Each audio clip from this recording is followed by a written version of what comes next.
Hi, everybody. Welcome to the IC Topic Chats for today, November 14th, 2024. We are joined by Becky Garrow today, Garrow Consulting, and last year, she did this frequently asked question session, and it was easily one of my favorites of the year. And so I'm super excited this year. She went ahead and put out a survey to all of the folks who regularly show up to the IC Topic Chats, the entire independent consulting TIG, the topical interest group. And she used all of that information and distilled it, and it even went through some really complicated questions to try and put together this presentation. So I'm not going to spend too much time talking. I'm just excited to have Becky here. So Becky, take it away.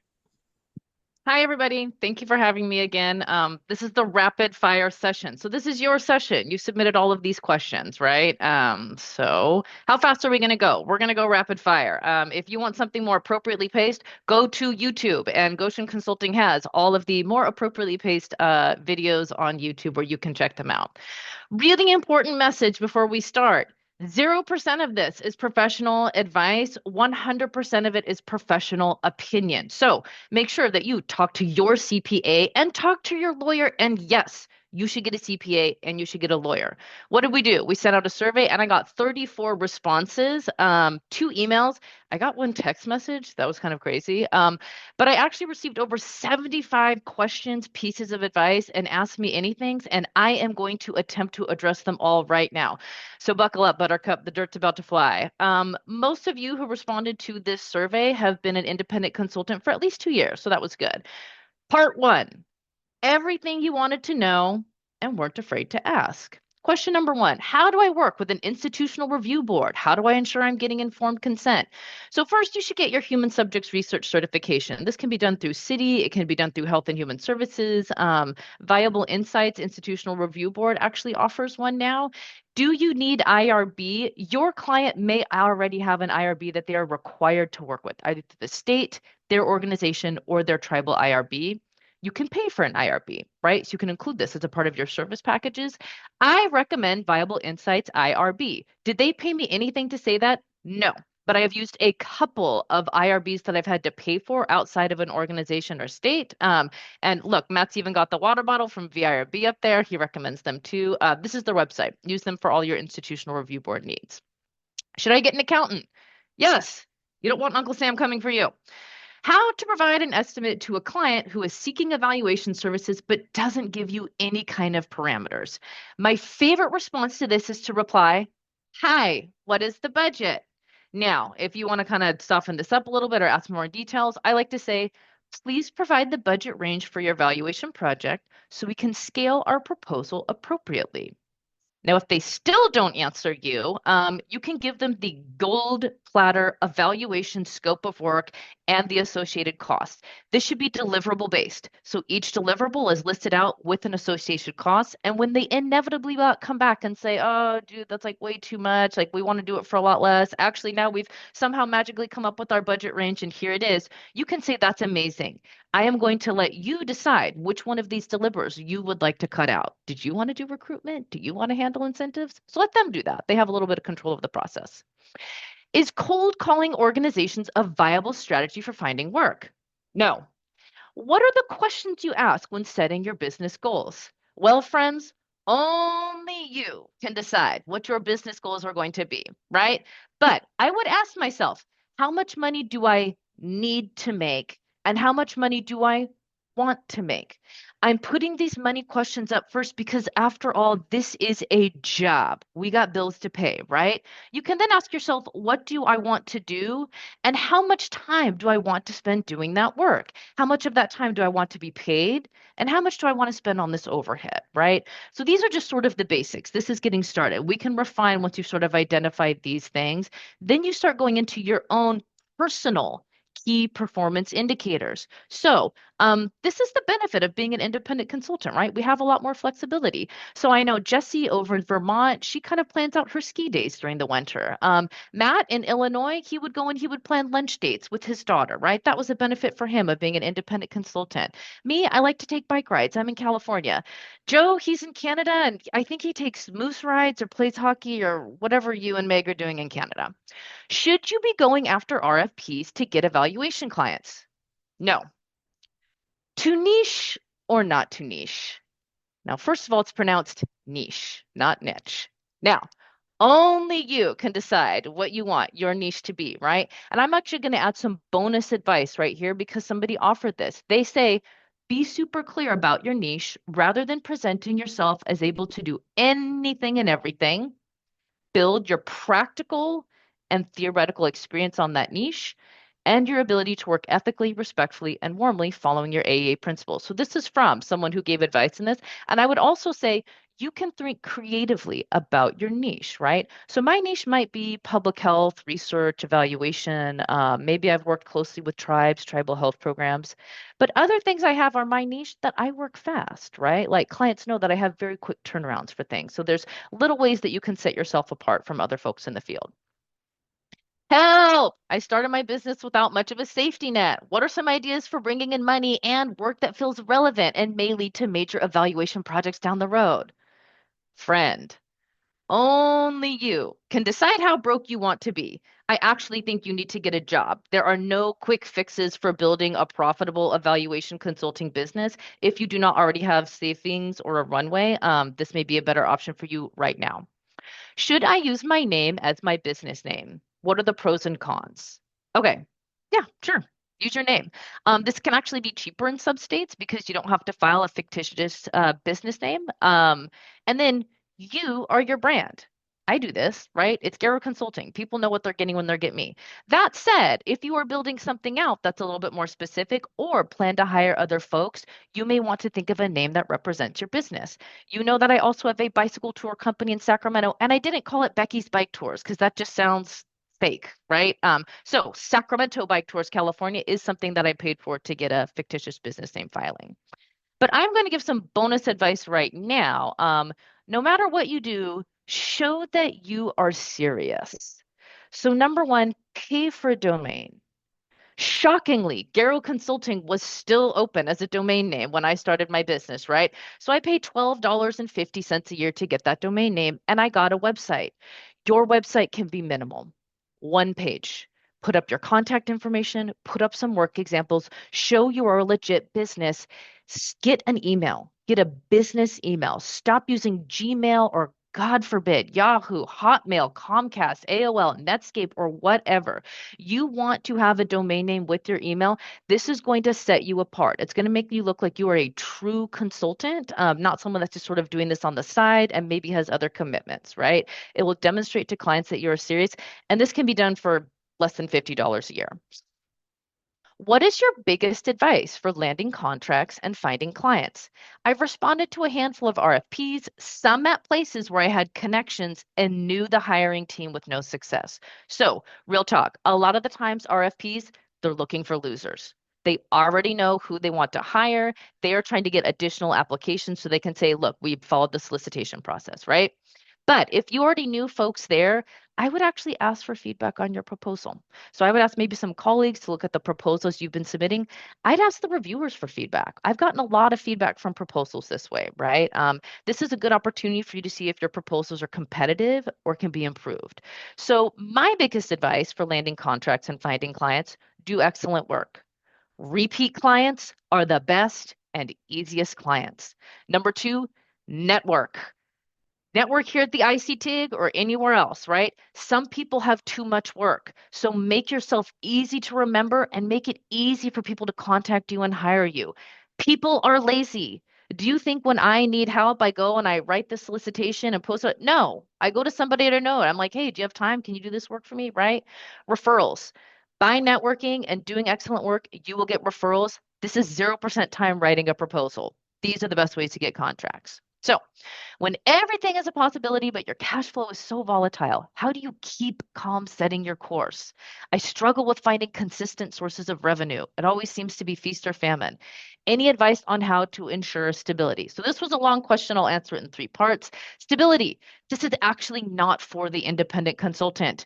You may need a salary job, a union job, or government job, and that's okay. We have different seasons of life. And if this is your season of stability and you're just starting out, this may be a better option for you if your risk tolerance is low. Keep calm. I find that being prepared and having a plan keeps me calm. Strategies for this. You should have a plan B, right? So if independent consulting is not working out for whatever reason, what is your plan B? Do you have a runway, right? Every independent consultant, after you've been in business for a while, you should have a runway of dollars that will help you through slow times, have savings, right? If you want strategies for managing unpredictable income, I recommend chapter 4 of this book. Remeet Safety gives you a detailed plan for this. This was a two-for question. How can I network and find partners? And what are the best websites for tracking folks we need? For example, data analysts. Sir, here, right here. This is the web website. AEA Independent Consultants. We're all right here. I'm a data analyst. There's like 15 data analysts on the call right now. We are the best resource for finding quality people. Go to this website. That's where we are. You should also go to the AEA annual conference. This is an excellent place to network and find partners. For example, there was a small evaluation concern party thrown in part by Matt. My job during that whole party was just to walk around and make sure that his stash was perfect. It was really hard, but I did it. You can also present at the AEA conference. Here's me talking about qualitative data. I actually connected with 2 people on this, and we have plans to partner together in the future. Look at this audience, totally engaged, not looking at their phones during my presentation, right? We had a party for the independent consultants, an amazing networking event. Thank you to the IC folks who went and put this on. Thank you to Naima. If you went to this, she is soliciting donations. So provide a donation to her PayPal. She sent an email out about that. Here's me enjoying my official networking drink. So AEA is a great place to network, find people, other people that you can partner with. How do I know when I can consult full time, not on the side? Only you can make that decision, right? Maybe you want to call Miss Cleo and get some advice, but I would really think about money, time, happiness, and your tolerance for risk. Have you saved up money so that you can have higher risk tolerance? What is the time you're willing to devote to this, and how much time can you devote to it? And what does a happy job and life look like for you, right? If you are seeking stability versus flexibility, that's going to dictate when you know you can consult full time and not on the side. Okay, in your experience, where do evaluation consultants typically make the most profit? Focus groups, evaluation planning. Does cash rule everything around you? Okay, so I actually find that it's not necessarily a project, it's the funder. In my personal experience, it's the state and federal funding dollars that provide me with the most profit margins. What is the number one request evaluation consultants typically get? I'm going to give you a couple of the hits. How much do you charge? If you got to ask, you can't afford me. What is the cost of 4 focus groups? What? Are they virtual? Are they in person? Do we have to do the recruitment? Are they in a very rural location? Okay, so after being annoyed at that question for like 5 minutes, I provide a polite email requesting more details. I do this in a way that shows I know how to throw down an awesome focus group. I've thought through these things, and that's where my questions come from. Can you do insert some non-evaluation related task requests? I say yes. I have a client who pays me to do copy editing and writes memos. It's very easy work, and I get to charge my full hourly rate, and she refers me to a lot of other people. Can you do insert evaluation task requests of which I do not have strong experience? Yes. This is where the ICT comes in really handy. I can always hire and partner with wonderful people like you to ensure that we get this task done, and then I get to learn something new too, right? Can you do it for less? No. Can you reduce the budget? Yes. Let me know which deliverables your organization wants to cut, and we'll reduce the budget correspondingly. Do you want to do the focus group recruitment? Okay, but I would say the number one request evaluation consults typically get, hi, here's something random and unplanned and actually really time consuming. Can you please get it back to me tomorrow by close of business? And it's 4:52 p.m. Pacific Standard Time on a Thursday. You have 2 options here. Option number 1, no. Option number 2, yes. And then you will say, per our contract, because you have written this into your contract, we charge expedited services for requests received with less than 48-hour turnaround time or that requires work on U.S. federal holidays, weekends, or after 6 p.m. Pacific Standard Time. Per our contract, because you've written this into the contract, expedited services are double our loaded hourly rate. Please approve. Smiley face. Cue Rihanna. Now, you do this because number 1, it helps clients avoid throwing you last minute unplanned work. Number 2, you have the option to bring in a lot of revenue in a short amount of time if you did want to spend some of your personal time working. My business is growing rapidly, so I'd love advice on scaling up while not taking on too much work and burning out. First of all, this is amazing. Good job. So there are different seasons, right? There are seasons of your life. Are you taking care of young kids? Are you taking care of a parent? Are you volunteering a lot in your community? And there are seasons in your career. Are you just sounding out as an independent consultant? Have you been doing this for a long time? So only you can decide what burnout's going to look like. A completely normal, reasonable work pace for me might be burnout for someone else, might be a lot too much for, or might not be enough work for somebody else, right? So you need to decide. You need to set your boundaries once you've made those decisions, right? What do your days look like and what does burnout look for you? And then you can hire consultants. This is a great way to prevent burnout. I do this all the time. If I find I have too much work, the independent consulting topical interest group is a great way to find folks. How do I make the decision of whether to stay an individual practitioner or become a manager and hire folks? Only you can decide if you want to get that shovel and start picking up the dirt of others, right? So, but I would ask myself, do I want to manage benefits, disability, paid time off, human resources, unemployment, people drama? Do I want to be supervising people, right? If the answer is no, you should stay single. Hire consultants as needed. If the answer is yes, you can watch the backlog of independent consulting chats that Matt Feldman has done on running a firm.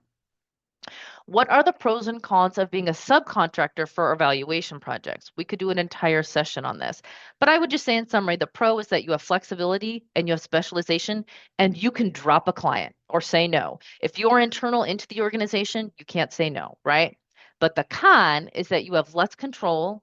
There is uncertainty in your workflow and the client can drop you. Tips on getting those first clients. Go to the big tree, Sequoia National Forest, and do a handstand in front of one of their big trees. That's me right there. Okay, did I get a client by posting this picture on LinkedIn? I sure did. So forest for the trees, right? Number one, let people know what you're doing. When you are first starting out, go to your network, go to people you've been working with and say, hey, I've become an independent consultant. This is the type of work I have experience in. This is the type of work I'm wanting to do. Let me know if you see any opportunities that might be a good fit for me, right? Take people out to lunch, learn from other people, let people know what you're good at. Start posting online, right? Post on LinkedIn, post on feedback. You don't know what's going to hit. I got one of my first jobs because I posted something on Facebook. Because I'd been working in public health for so long, a lot of my friends were there and someone said, hey, can you finish up an evaluation report for us? I sure can, right? You also never know what's going to hit. I actually got a job by posting this picture because I was actually traveling down to a tribal reservation area to facilitate a strategic planning meeting for them. And along the way, stopped at a national forest. And someone said, oh, you can travel? Well, can you travel to the other side of the country and facilitate a strategic planning session for us? I sure can. I got to go to North Carolina, right? So you don't know, you never know what's going to hit. So put yourself out there. Okay. This is the section of people's questions where I just decided there's a chat for that, right? Some of y'all maybe didn't do your own research because some of these chats we did like 3 weeks ago. So, should I get business insurance? There's a chat for that. Go watch it. TLDR? Yes. Boundaries. How do I handle scope creep? How do I identify subcontractor red flags? There's a chat for that. Also, you should read this book. And with scope creep, again, having a clear contract and negotiating is important for that.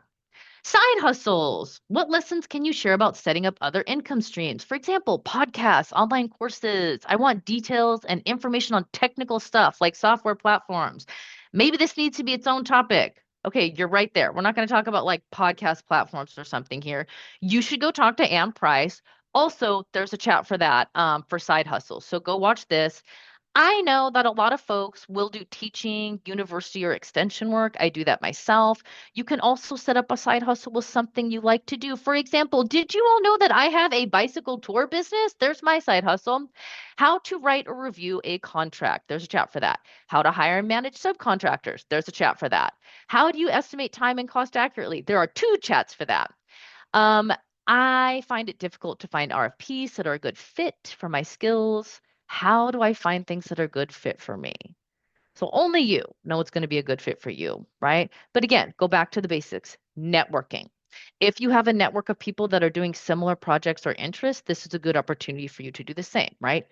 Do excellent work. Your quality of work will help you get things that are interesting to you. And again, continue to let other people know what you're doing. But we also have two chats for that, responding to RFPs.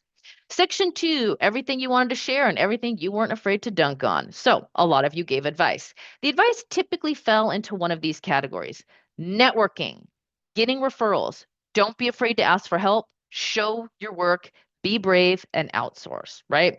So, some of our advice from the pros: no is a full answer. No. Be very clear about your values and your ethics. Be courageous about sticking to those things through all components of your evaluation practice, right? It is okay to say no. You should invest. You should invest time into your business, to growing it and cultivating it, right? Invest time into technology. Make sure you have the appropriate software, platforms, even like a good computer, like a good audio visual setup, and invest in you. Right? Make sure that you are investing in trainings, that you're always going with continual learning and professional development opportunities. Keep your skills sharp. Don't be afraid to pay for that book or take that training course, right? Network. Lots of people gave advice on networking, both nearby and nationally and internationally. We got some Canadians on this ICTIG, right? Your network is critical. Again, with networking, partner with more experienced independent consultants. This is very helpful. You can learn something and also get access to their referral network, right? Connect with this TIG. Recognize that other independent consultants are your community, not necessarily competition, right? Cultivate your practice to fit your life priorities and interests, not to mold to others' conception of what your practice should be or could be. If this isn't the smokiest of the smoky bear advice, I don't know what is. Thank you for providing this. Enjoy your initial downtime as you start up to relax, reflect, and dream about your business could become. You will be slammed before you know it.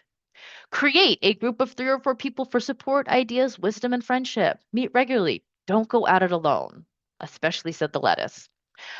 Make templates and write it down. Work smarter, not harder. Set up your business, right? Get that LLC or the S Corp from the beginning. Do your subcontracts under your name, not somebody else's name, and learn to scope those projects. This was a valuable quote from somebody. I wish I would have created my LLC when I was taking on client work during graduate school in order to have subcontracted under my own company rather than through the university, which would have helped me today show a portfolio of 15 plus years of work under the brand rather than just the past few months. Learn from this wise person. Okay. Talk to people about how they manage their operations. We're all good at the evaluation work, but the processes behind running a business were maybe not taught, right? So talk to other people who've been doing this for a long time. Ascend the IT checks. Learn from others, avoid mistakes. And my rapid fire take, do this correctly. Many of us here on this call are asked for free help all the time. We're willing to give it. It's nice when you take us out and buy us a beer, buy us a coffee, right? Keep working on self and cultural awareness. I wish I would have known that most times people are just looking for a dynamic thought partner. You don't need to have all the answers. Find one really consistent or long-term client you can work with regularly and serve as a home base as you branch out. Take care of your golden clients. That repeat client is the most important one. Last section. Ask me anything. And you did. And you were not very demure and you were not very mindful. And so I answered all of these questions except for 2. Those were rated like PG-13, I guess I would say. And I do my best to answer the rest. So, what percent of your income, Becky, was coming from independent consulting when you quit your full-time job? Probably like 5%. What did I do to quit my job? I saved my money. I knew I wanted to be an independent consultant. So for 6 months, I saved and built myself a runway.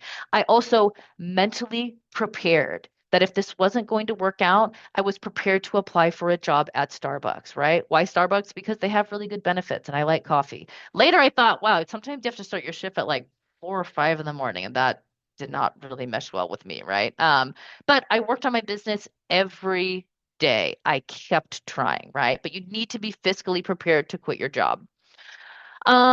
This was sort of a two-parter from 2 people. Do you have advice on how to stay up to date in the field? It seems like it's always changing. How to keep up with so many new methods, new guidelines, new information. So you should attend the AEA conference and you should attend other conferences related to your niche, right? So I try to attend a lot of public health trainings and conferences because that's in my focus area. Join this TIG and join other TIGs, right? You should also hire or work with people more experienced and less experienced with it. There is a lot of wisdom to learn from people who've been evaluating for a long time. Similarly, people who are new, just graduating from graduate school, people who are coming in from the community, getting into evaluation, they're going to be more up to date on new research and evaluation methods, right? So we can tap into that wisdom too. What impact will the Trump administration have on independent consulting work, especially those of us who work on federal grant evaluations? So it is November 2024, just so we can time date our YouTube video. And Trump has won the election and will be serving his second term as president for the United States of America. So what we can do is we can call Miss Cleo, right, and ask her what's going to happen to independent consultants as a part of this administration. But what I'm going to say is look for the opportunity, right? You know, I am also a bicycle tour guide. But why is this? It's because my paperwork to start my business, I got my incorporation on March 8th, 2020. A week later, the entire country shut down because of the COVID-19 pandemic. So all of the contracts and the inroads that I'd make, what I thought I would be doing with my business was completely irrelevant and no longer accessible to me. I had a lot of downtime.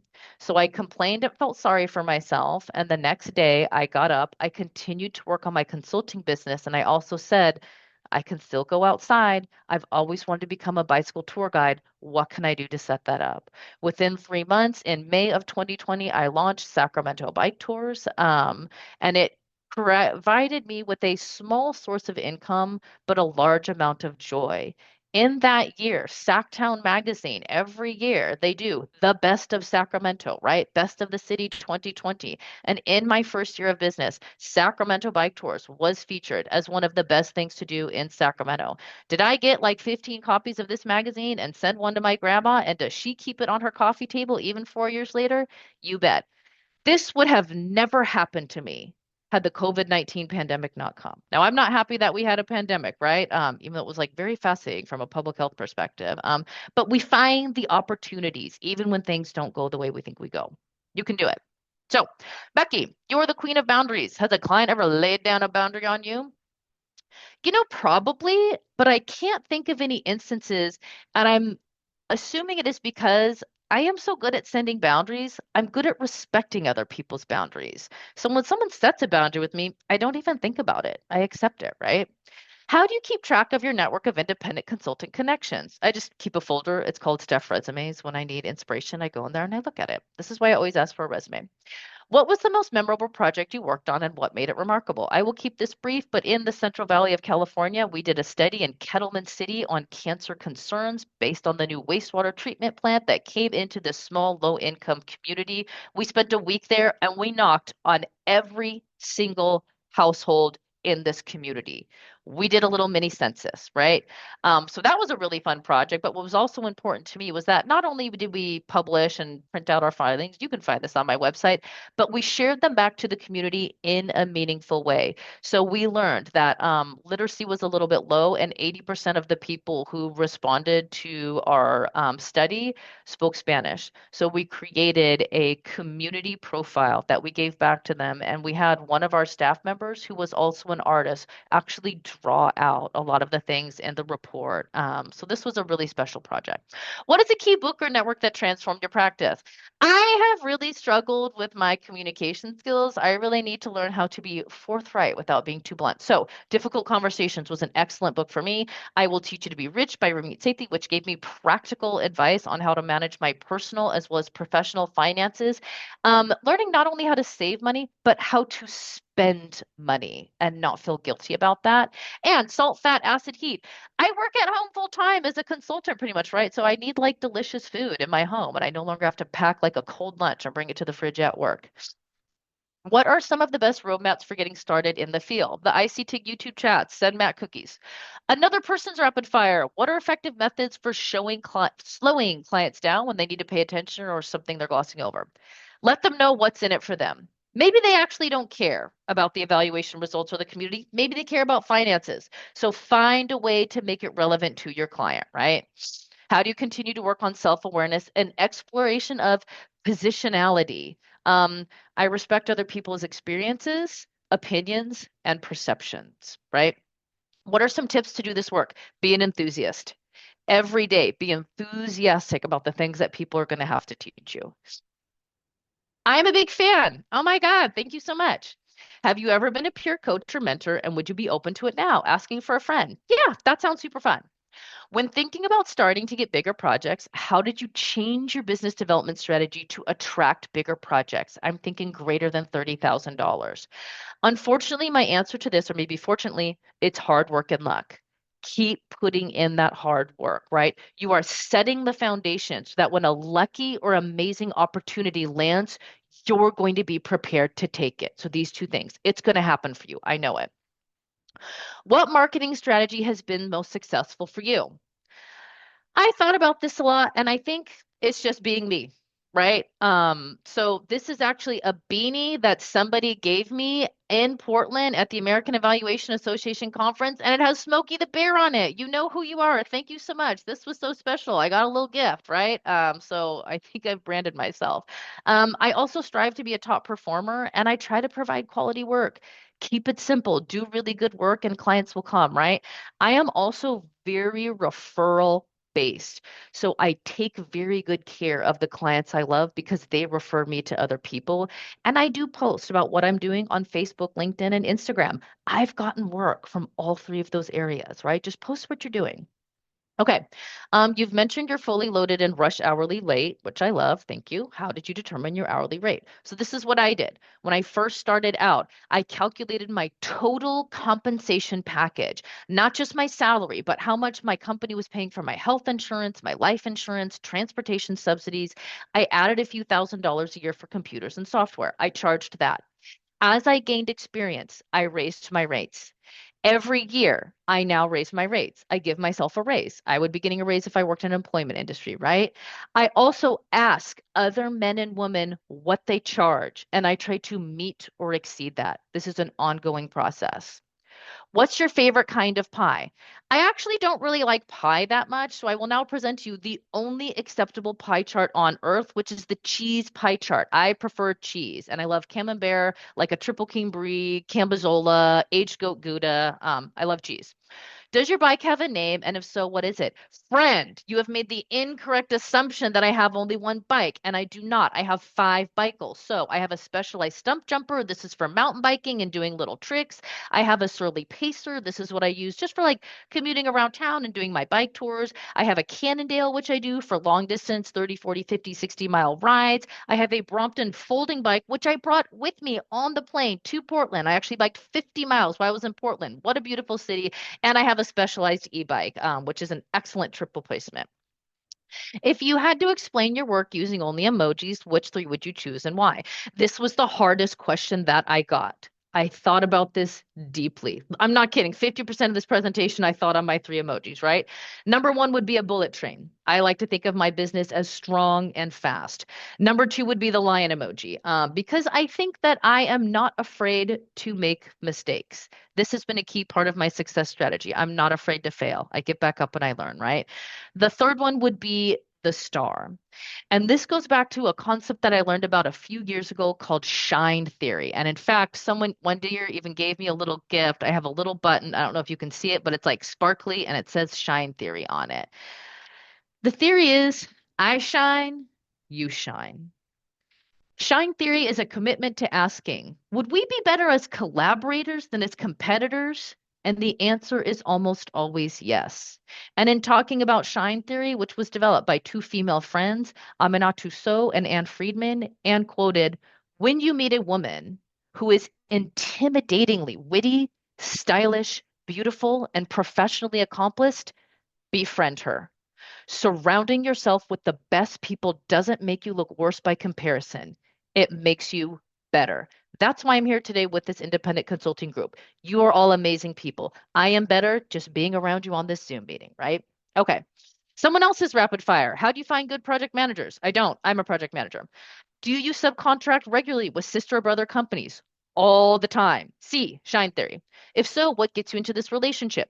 Networking, independent consulting, and just my past experience. I've been doing public health research and evaluation consulting for almost 15 years. What makes you stay and sustain in this relationship? Doing good work. I try to do good work for other people so that they hire me again. If someone's not doing good work for me, that's why we only work together once. If you help tribal entities and are not tribal, what rationale, ethics, and partnership strategies are you using? I do not know why they put tribal entities in quotes here.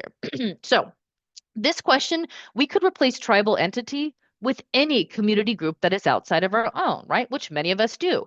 If you are working in the educational evaluation field, you might not be a student. You are helping people from a community outside of your own. We could go down the list, right? So I will speak specifically about working with tribal entities. So what I do is I respect tribal sovereignty and self-determination. I respect that tribes have the right to control the research conducted on their lands and with their people. I respect tribal ownership and community ownership and control of data and cultural resources. I always strive to be transparent about the evaluation or research goals, methods, and the potential impacts that this collaboration could have. I recognize that tribal contributions in the publications and the presentations, and we always hire people from the community to do the work, right?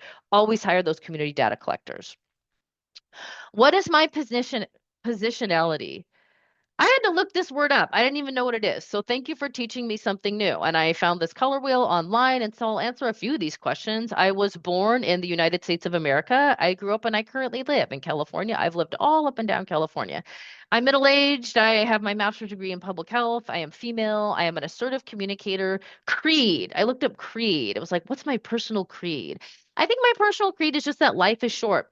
We're going to die. So take that trip, make the move, try the sauce. Don't be afraid to quit. Don't be afraid to be happy. Make sure everybody knows how much you love them, right? But also, like, live your life outside of work. Again, when I was in Portland, I had an amazing time at the conference, but I also went salsa dancing. There were 700 people at this event. It was so fun. And I did this like espresso coffee tasting thing, which was a very jittery experience, but also very fun too. So go out and live your life. Okay. You seem to have such fire and passion inside. Oh, thank you, friend. What drives you and where do you find joy? I like being good at what I do. So I either train myself to become competent and confident, or if I'm not motivated or not capable, I hire it out. I'm not afraid to quit. I don't spend time on dead ends. I don't even finish books I don't like. There's an infinite amount of books in this world, and I do not have infinite time. So I don't like the book. I just stop reading it. I don't want to waste a single second doing something I don't like. I find joy in many things. What advice do you have for evaluators in general? Be an enthusiast. Be really enthusiastic, right? Enthusiasm is going to win you so many more points than competency. People like to work with other enthusiastic people. Be confident. You can do it. Be flexible. As we get older, we get really rigid in our ways. Don't do that. Be flexible. Admit when you are wrong and then give a really good apology. There's nothing worse than when someone's wrong and they're trying to skirt around it. Do not apologize for being awesome. On the contrary. And also, girl, break up with him or her or them. Don't be afraid to quit. This is a big piece of advice I have for independent consultants. Don't be afraid to quit. A quote. What really sets superstars apart from everyone else is the ability to escape dead ends quickly while staying focused and motivated when it counts. Counts. Look up that sunk cost theory and avoid it. I don't care the time, money, effort, or emotion you've put into it. If it's not working, leave. Thank you, Seth.